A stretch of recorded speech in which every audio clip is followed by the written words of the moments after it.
vamos lá. A gente vai falar um pouquinho sobre a neurobiologia da dor. Tá? Por que é importante a gente entender um pouquinho melhor a neurobiologia da dor? Porque nós, como fisioterapeutas, a gente muitas vezes vai trabalhar com a dor. Uma das principais funções da fisioterapia é diminuir a dor, e aumentar a função do paciente. Então, quando chega um paciente com uma determinada dor, é importante você entender como que funciona, quais os mecanismos responsáveis pela dor, para você utilizar ali o melhor recurso possível para tratar esse paciente. Então, quando a gente fala na neurobiologia da dor, a gente vai começar falando primeiro o que é a dor. Beleza? Vamos introduzir um pouquinho esse tema, depois a gente vai falar na parte mais fisiológica, mais anatômica da dor, que eu acho que é o que é mais interessante. Beleza? Então vamos lá, o que é a dor primeiro? Tá? Então a gente tem que a dor, como definição, ela é uma experiência sensorial e emocional desagradável, que pode estar associada a dano tecidual real ou potencial. Tá? Então a gente pode colocar que a dor ela é uma experiência sensorial desagradável, então experiência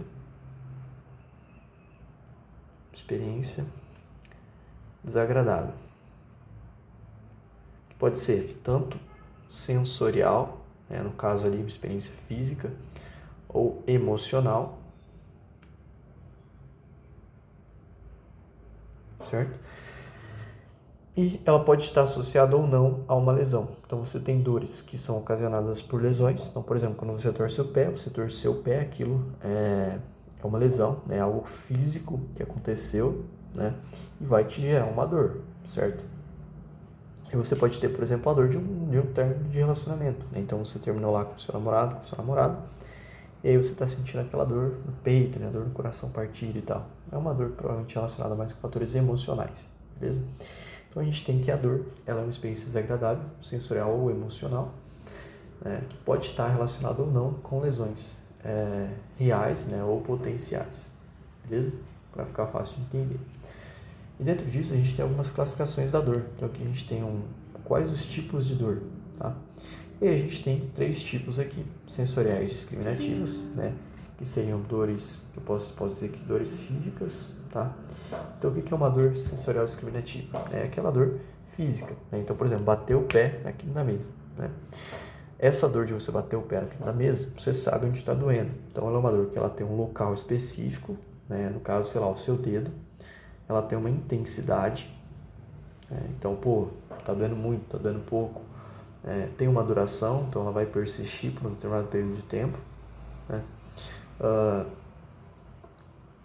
E também tem a questão do tipo de dor. Então, a dor sensorial discriminativa ela é uma dor captada pelos nossos sensores, pelos nossos receptores dolorosos ali, os terminais nervosos livres. E ela é discriminativa porque a gente consegue discriminar entre o tipo de dor, o local da dor, enfim, a gente consegue identificar ela e discriminar, beleza? Motivacional afetiva. Essa dor motivacional afetiva ela está relacionada mais a fatores psico, certo? Então, é como que o paciente ele vai lidar com uma determinada dor. Tá? Então, por exemplo, você pode ter que uma pessoa que... vamos usar esse mesmo exemplo, Você bateu o pé na quininha da mesa lá. Uma pessoa que acabou de ser promovida no emprego, sei lá, ou então acabou de ser aprovado numa entrevista de emprego e tal, tá feliz, tá bem, tá num dia bom, tá alegre. Se ela bater o pé na mesa, vai doer? Vai, mas a percepção que ela vai ter daquela dor vai ser um pouco menor, Por quê? Por questões motivacionais afetivas. Aquele dia ela tá feliz, ela tá motivada, ela tá animada ali e tal. Então a percepção dessa dor vai ser menor. Agora, se eu tenho essa mesma pessoa acabou de, sei lá, terminar, vamos usar aquele mesmo exemplo, de novo. Você acabou de terminar com o seu namorado e com a sua namorada. Você tá malzão, tá mal, tá triste, tá chateado. Aí você vai e bate o dedão lá na quina da mesa. Aquilo lá acaba com o seu mundo, Parece que você levou um tiro no dedão assim. Às vezes é uma coisa que não é tão grande, não é uma dor tão grande, mas você acaba aumentando essa dor por conta do seu estado afetivo ali naquele momento, tá? Então, a gente tem muito disso, essa questão da dor motivacional afetiva. Então, por quê? A dor, a gente vai ver, quando a gente for falar dos caminhos superiores da dor ali, que a dor ela é interpretada pelo nosso sistema sensorial e também ela está relacionada com as emoções, tá? Então, a gente tem sim fatores psicológicos que vão aumentar ou diminuir a dor, certo? E essa última aqui é a cognitiva avaliativa, que é uma dor baseada em experiências passadas, tá? Então, ela é uma dor baseada em experiências, tá? Então, essa dor cognitiva avaliativa, né, a gente pode dizer que, por exemplo, é uma dor do aprendizado. Né? Então, baseada em experiências. Se eu fui lá e coloquei o dedo na tomada quando eu era pequeno e tomei um choque, né, aquela dor ficou gravada lá no meu sistema nervoso central, né? E eu não vou relar o dedo na tomada de novo, porque sempre que eu ver uma tomada e eu pensar em colocar o dedo, eu vou associar aquele ato de colocar o dedo na tomada com o choque que eu levei e a dor que eu senti, tá? Então, essa dor cognitiva avaliativa, a gente pode usar como exemplo, pode relacionar com essas experiências anteriores, né? Então, experiências ruins, experiências agradáveis aí que ficam marcadas, beleza? E aqui a gente tem alguns termos que eu coloquei aqui porque são importantes, acredito eu, tá? Então, primeiro, alodinia, tá? Então, alodinia é você sentir dor a partir de um estímulo inócuo, ou seja, um estímulo que não causa dor normalmente, tá? Então, sentir dor a partir de um estímulo inócuo. Então, essa palavra aqui, inócuo, tá? Inóculo é igual a sem dor. Tá? Então, é você sentir dor a partir de um estímulo que não causa dor. Beleza?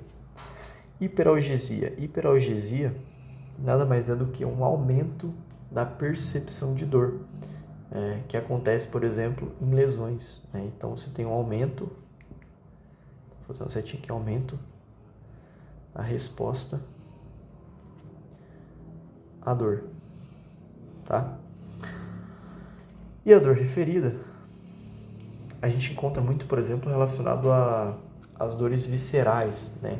Então, é uma dor fora da área da lesão, tá? Então, imagine que você lesionou aqui, você tem uma dor, né? Uma lesão aqui, né? Só que essa dor você vai sentir aqui, tá? Então, ela é uma dor fora da área da lesão. Então, a gente vê muito isso no caso das dores viscerais. Então, às vezes você tem ali uma dor lombar, né? Que, você começa a tratar o paciente lá com essa dor lombar ela não sara, você usa de tudo, né? Usa vários recursos ali e tal, essa dor ela não para, né? Enfim, e aí você vai ver, às vezes o paciente está com, o paciente está com uma pedra no rim, né? Faz um raio-x, está com uma pedra no rim, né? Então, ela é uma dor ali fora da área, né? Uma dor referida, então, que está sendo causada por uma pedra no rim, mas está sendo referida na lombar. Isso acontece porque a gente tem dermátomos, né? Os dermátomos, eles são como se fossem áreas do nosso corpo, né? Então, se a gente pegar aqui o nosso corpo, vamos imaginar aqui, a gente traça várias linhas nele, né? Em cada uma dessas linhas aqui, você vai ter neurônios da dor que vão inervar.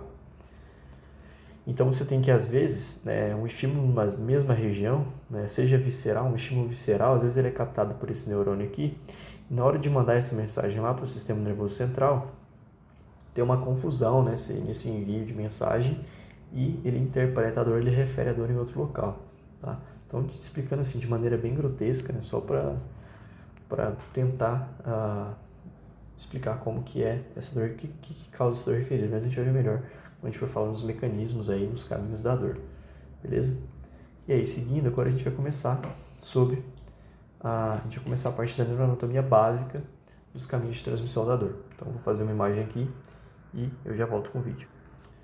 Bom, então tá aqui, né, a continuação. Então, a gente vai falar um pouquinho agora sobre a neuroanatomia básica, né, dos caminhos da dor, tá?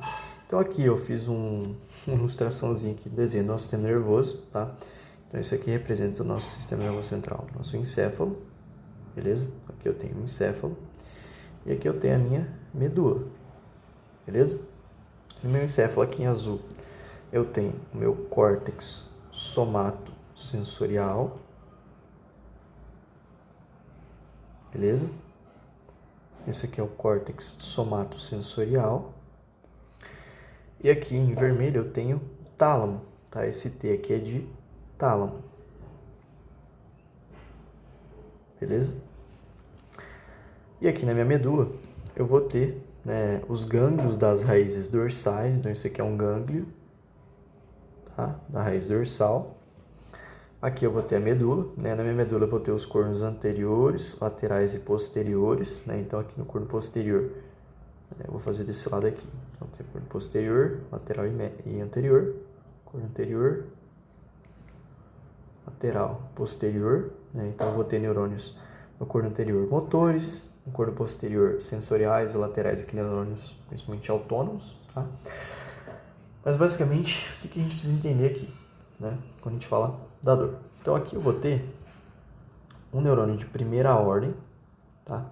Que é um neurônio do sistema nervoso periférico. É um neurônio que ele vai ter origem aqui, o corpo dele está localizado nesse gânglio. E ele tem axônios que ele vai projetar para a periferia.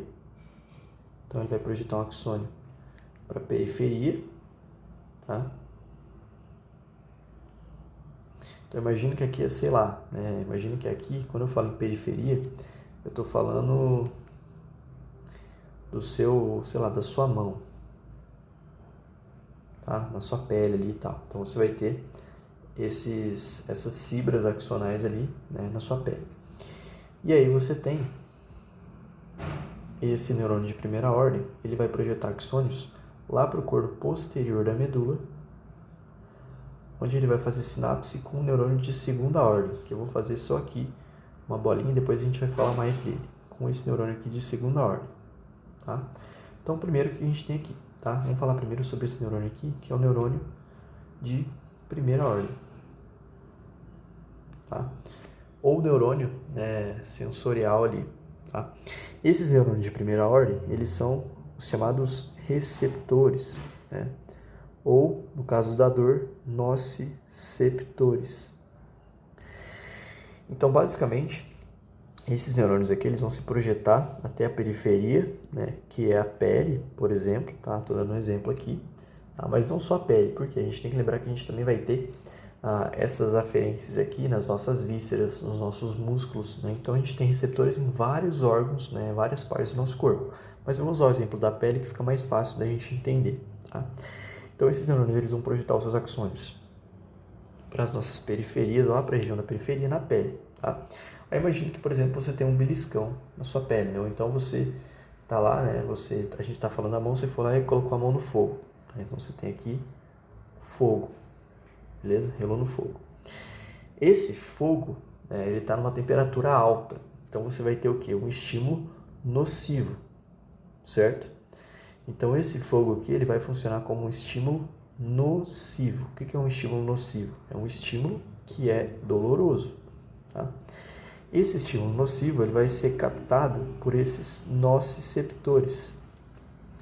E aí a gente vai ter um processo que a gente chama de transdução, tá? Então, quando o nociceptor ele capta um estímulo nocivo, ele vai fazer uma transdução.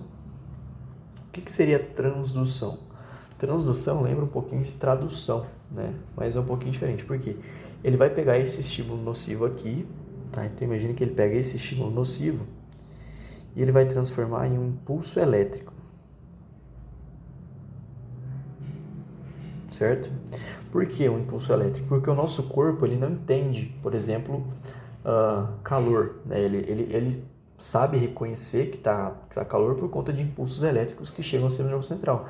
Mas o nosso corpo, esses receptores, eles não mandam mensagem de calor ou de frio ou de, enfim, né, de, sei lá, de algo que está de textura, né? Não sei se consegui me expressar bem. Mas basicamente os nossos neurônios, a gente está falando de neurônios, eles mandam estímulos através de impulso elétrico, tá? Então ele vai mandar ele vai traduzir esse estímulo nocivo aqui, né? No caso aqui, o aumento da temperatura, né? O calor, tá? Muito alto. Ele vai transformar isso em um impulso elétrico. E aí a gente tem o quê? Que esse neurônio de primeira ordem, né? Ele vai transformar isso em impulso elétrico. A gente vai ter a despolarização dessa célula, né? Despolarização a gente viu na fisiologia que ele vai ficar ativado, certo? E aí ele vai se comunicar, né, com o neurônio de segunda ordem, que é esse neurônio pretinho aqui, tá? Então esse neurônio pretinho aqui é um neurônio de segunda ordem, que está localizado lá no corpo posterior da medula. E aí esse neurônio de primeira ordem, ele vai fazer o quê? Ele vai liberar neurotransmissores, tá? Que vão ativar esse neurônio de segunda ordem, e esse neurônio de segunda ordem ele vai se projetar até o tálamo, certo? E lá no tálamo, quando ele se projeta até o tálamo, ele vai liberar neurotransmissores novamente, excitatórios, e ele vai ativar neurônios de terceira ordem. Então aqui a gente vai ter neurônios de terceira ordem, ó, tá vendo? Saindo do tálamo e indo até o córtex somatosensorial, onde eles vão fazer sinapses excitatórias com neurônios do córtex somatosensorial. E aí a gente vai ter esse impulso elétrico da dor chegando lá no nosso córtex somatosensorial, que vai fazer o quê? Vai interpreta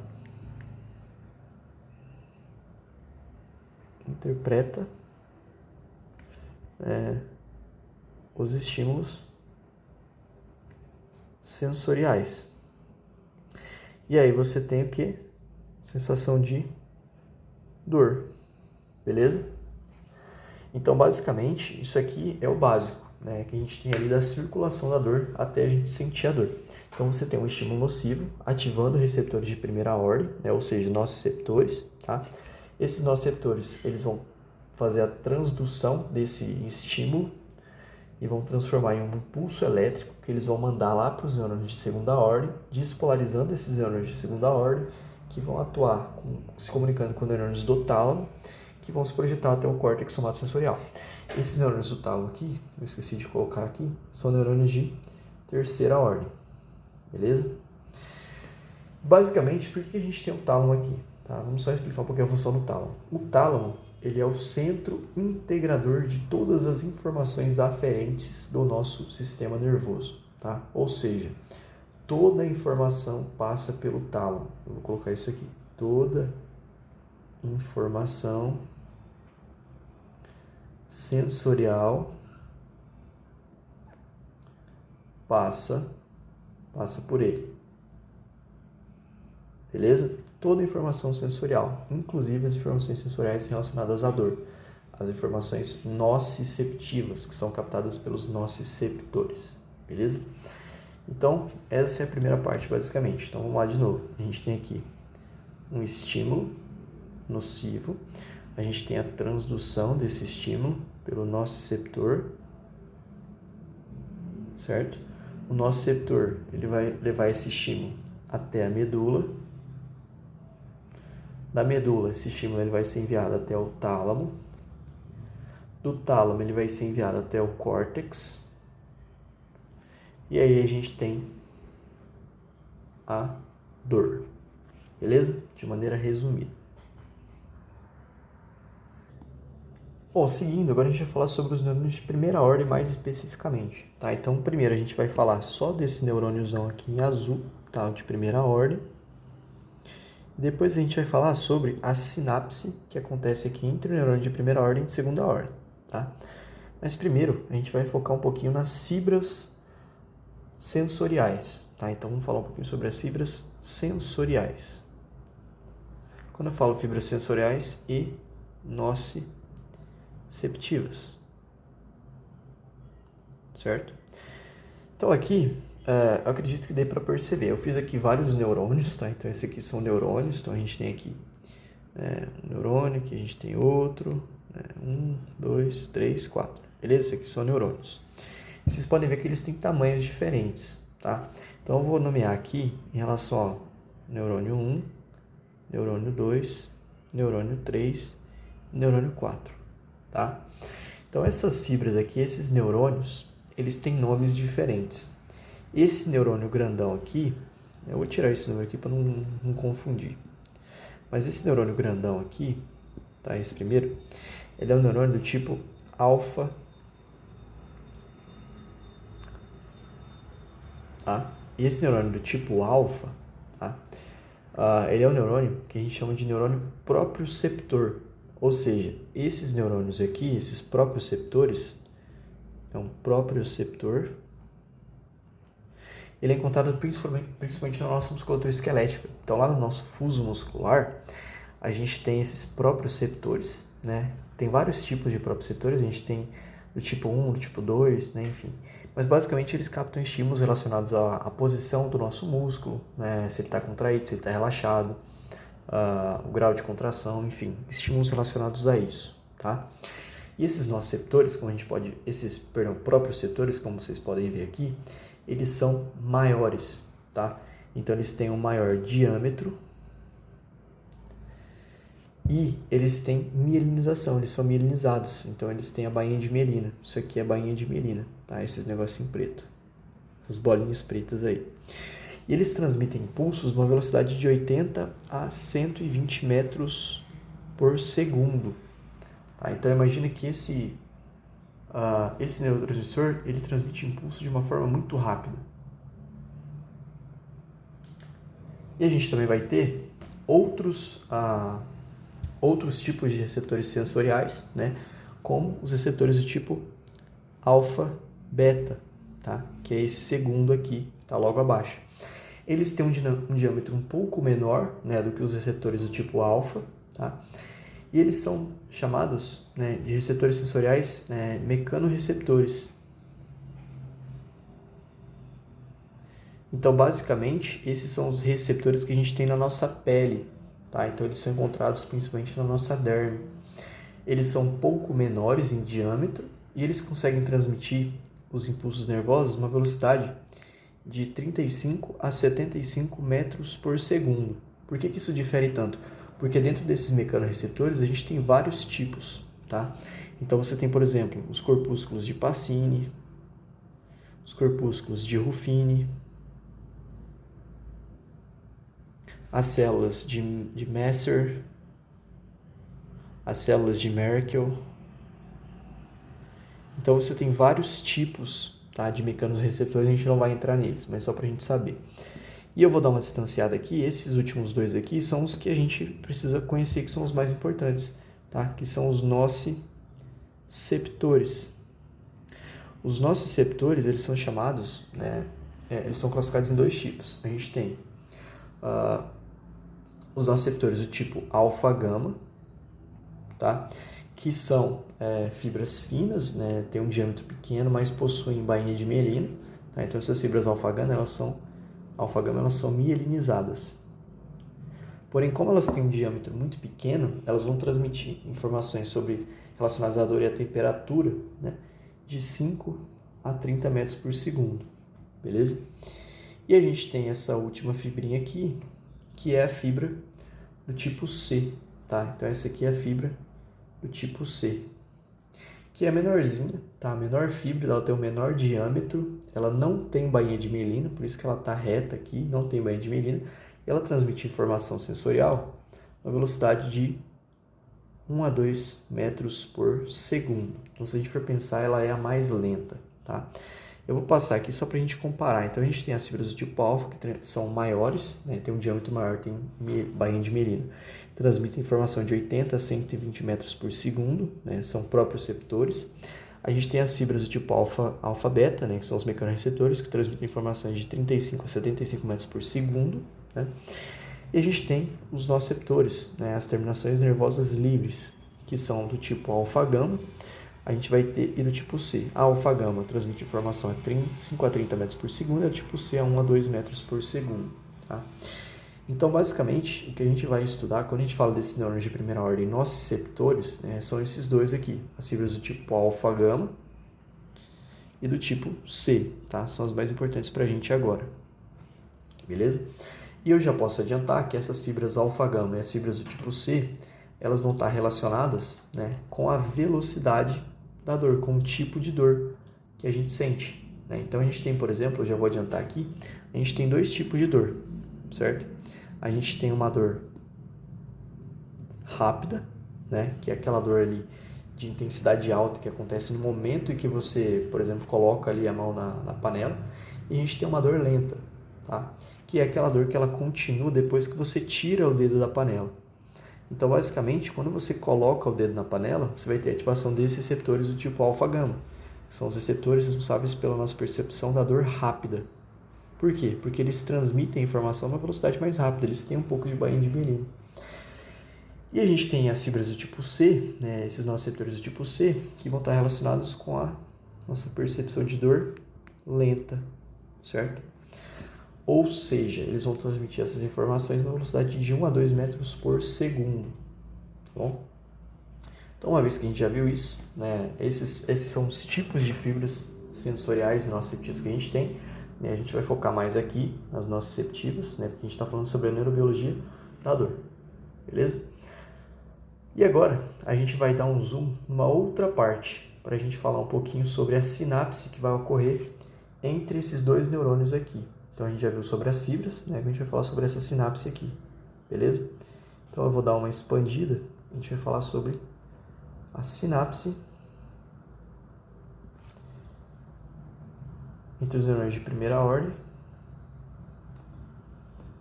e os neurônios de segunda ordem, beleza?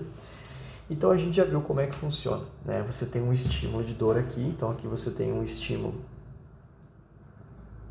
nocivo, né?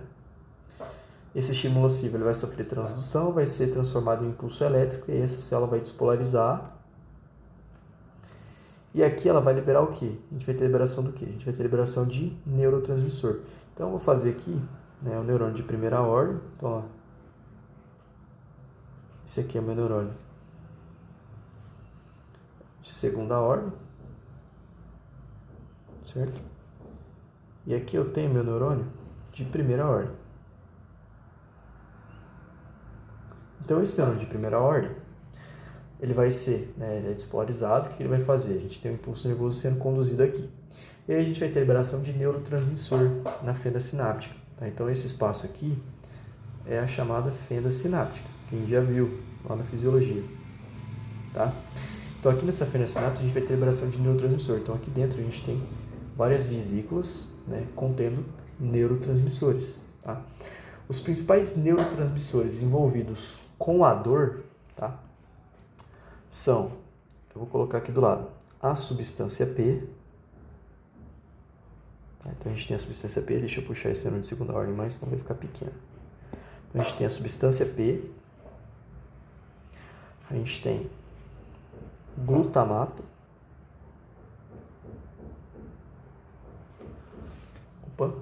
perdão. E a gente também vai ter o PRGC, tá? PRGC. Mas os dois principais aqui que a gente precisa focar os dois principais neurotransmissores que a gente precisa focar é a substância P, é a substância P e o glutamato, tá? Então, basicamente, o glutamato e a substância P, eles vão excitar, né, eles vão se ligar aqui a receptores, né? Então, nessa célula de segunda ordem, a gente vai ter o quê? A gente vai ter receptores, tá? Por quê? Os neurotransmissores, eles precisam se ligar a receptores para eles gerarem alterações na célula pós-sináptica, beleza? Então, aqui a gente tem essa célula de primeira ordem, ela é a pré-sináptica, certo? Ou seja, ela vai liberar neurotransmissor. E aqui a gente tem a pós-sináptica, que vai receber o neurotransmissor, beleza? Então, a substância P e o glutamato vão se ligar a receptores aqui dentro, né, aqui na membrana, né, ali desse neurônio de segunda ordem, tá? Esse receptorzinho aqui que eu fiz em preto é um receptor da substância P, tá? Esse receptor é um receptor chamado de receptor do tipo NK1, tá? É o nome dele.